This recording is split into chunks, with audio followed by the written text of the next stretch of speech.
पलक मैं ऑफिस के लिए निकल रहा हूँ, जल्दी से खाना लगा दो। जी बस अभी लगाती हूँ। पलक टेबल पर खाना लगा रही थी और धीरज टेबल पर बैठने वाला था कि तभी दरवाजे पर डोरबेल बजी। पिताजी ने जाकर दरवाज़ा खोला, देखा तो दूध वाला था। पिताजी ने आकर धीरज से कहा, बेटा आज दूध वाले का हिसाब करना था, अगर पैसे दे देता तो मैं उसको पैसा देकर उसका इस महीने का हिसाब पूरा कर देता। जी पिताजी अभी देता हूँ। धीरज पिताजी को पैसे दे देता है दूध वाले को देने के लिए। पलक को ये सब देखकर अच्छा नहीं लगा, उसकी बावें तन गई। धीरज घर में जब कभी भी किसी को पैसे देता तो पलक को बिल्कुल भी अच्छा नहीं लगता था। वो नहीं चाहती थी कि घर खर्चों में धीरज अपने पैसे खर्च करे। धीरज ने खाना खाया, ऑफिस के लिए निकलने वाला था कि तभी बहन श्रेया आ गई। बोली, वो भैया आज कॉलेज की फीस भरनी थी। हाँ हाँ, अरे मेरे तो दिमाग से ही निकल गया। ये ले तेरी फीस के पैसे और ये कुछ पैसे अलग से रख ले, पूरे महीने का खर्च के लिए आने जाने के और कुछ खाने पीने के। थैंक यू भैया, आप कितने अच्छे हो। सच में मैं बहुत लकी हूँ कि आप मुझे जैसा भैया मिले। चल जा पगली, तू एंजॉय कर, मुझे मस्का का मत लगा। फिर श्रेया कॉलेज के लिए निकल जाती है। पापा और श्रेया ने धीरज से पैसे मांगे। ये देखकर पलक का तो दिमाग खराब हो गया। वो मन ही मन सोचने लगी, ये लोग तो मेरे पति को पैसे मांग मांग कर खोखला कर देंगे, ये नहीं कि खुद के पैसे खर्च कर ले। शाम को धीरज ऑफिस से आता है तो माँ सब्जी मंडी जाती है और कहती है, बेटा वो मुझे कुछ पैसे चाहिए थे, सब्जी मंडी जा रही हूँ, सब्जी खरीद के लानी है। धीरज पैसे माँ को दे देता है और बोलता है, माँ कुछ पैसे एक्स्ट्रा रख ले, माँ आज मेरी पसंद की सब्जियाँ ले आना। माँ कहती है, बेटा ये भी कोई बताने की बात है, मैं हमेशा वही सब्जी लाती हूँ जो तुम्हें पसंद होती है। मेरे और तुम्हारे पापा की तो कोई पसंद है ही नहीं, जो तुम्हें पसंद होता है हम लोग तो वही खा लेते। जानता हूँ माँ, जानता हूँ आपने भला कभी अपनी पसंद का कुछ किया है जो आप करेंगे, पर माँ अब समय बदल गया है, अब मैं हूँ ना कमाने वाला। आप लोगों का जो मन करे आप वो किया करो, घुमा फिरा करो और खाया पिया करो, अब किसी चीज़ की कोई कमी नहीं है।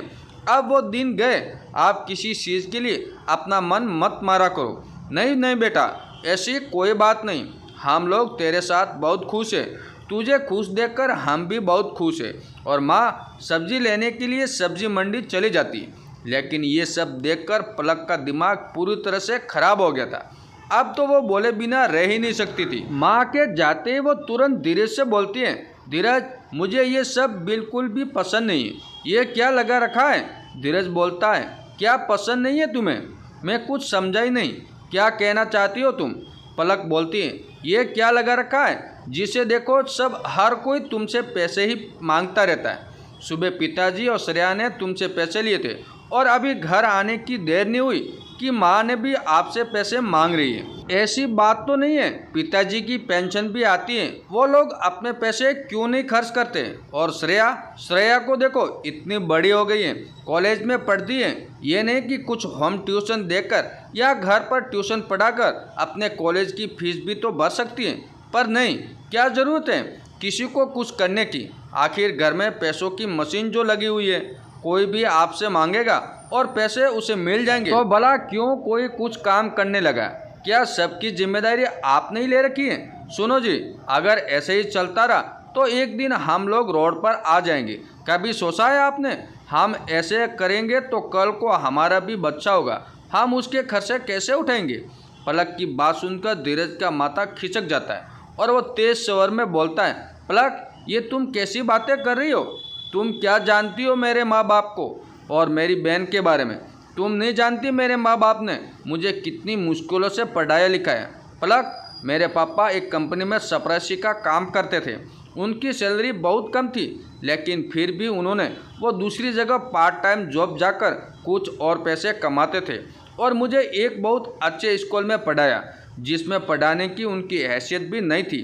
पर फिर भी उन्होंने बोला था कि जैसे मैं एक कंपनी में चपरासी बनकर रह गया हूँ, मैं नहीं चाहता कि मेरा बेटा भी चपरासी की जॉब करे।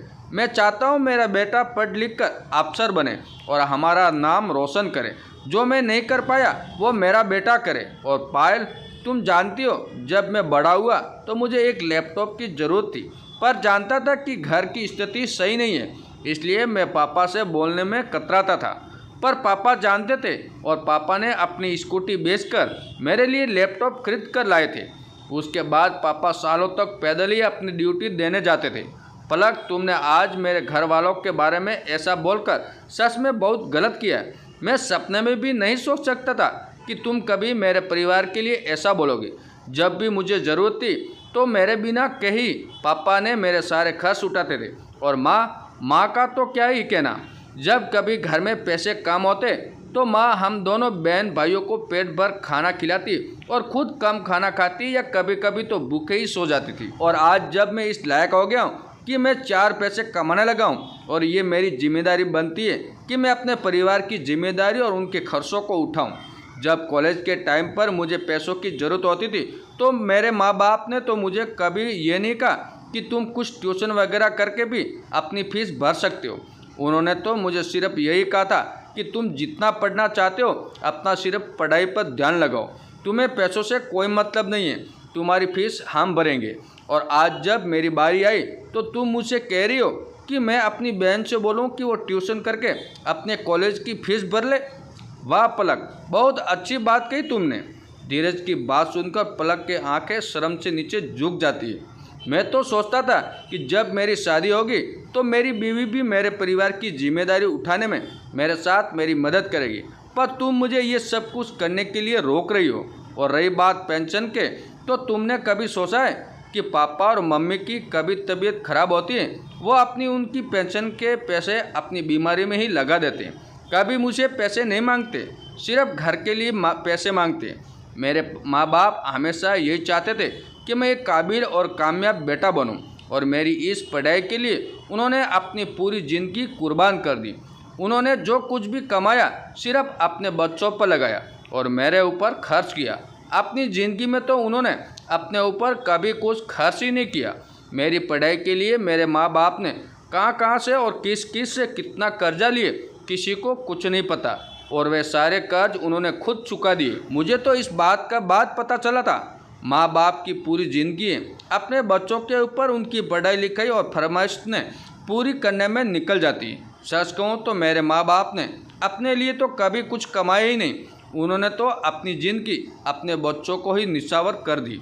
माँ बाप सिर्फ ये सोचते हैं कि उनके बच्चे लाइफ में सेट हो जाए तो बच्चे की ज़िंदगी भी अच्छी हो जाएगी। मैं अगर आज पैसे कमा रहा हूँ और इतनी बड़ी कंपनी में जॉब कर रहा हूँ तो ये मेरे माँ बाप पर मुझ पर एहसान है। जो पापा का वक्त था तो उन्होंने माँ की जिम्मेदारी और हम दोनों बहन भाइयों की जिम्मेदारी उठाई, और आज मैं जब काम कर रहा हूँ तो ये मेरी जिम्मेदारी बनती है कि मैं अपने माँ बाप और अपनी बहन की जिम्मेदारी उठाऊँ, और आगे भी हमेशा उठाते ही रहूँगा। और हाँ पलक, आइंदा से तुम कभी मुझे टोकने की कोशिश भी मत करना। मुझे पता है मेरी क्या फ़र्ज है और क्या जिम्मेदारी है। माँ बाप और बहन जैसे मेरी जिम्मेदारी है, तुम भी मेरी ही जिम्मेदारी हो। और कभी भी तुम्हें किसी चीज़ की ज़रूरत हो, ये पैसे की भी ज़रूरत हो, तो भी बेझिझक मुझे मांग लेना। लेकिन ये कभी मत बोलना कि मैं अपने माँ बाप और अपनी बहन की जिम्मेदारी लेने से पीछे हट जाऊँ, क्योंकि ऐसा कभी नहीं हो सकता।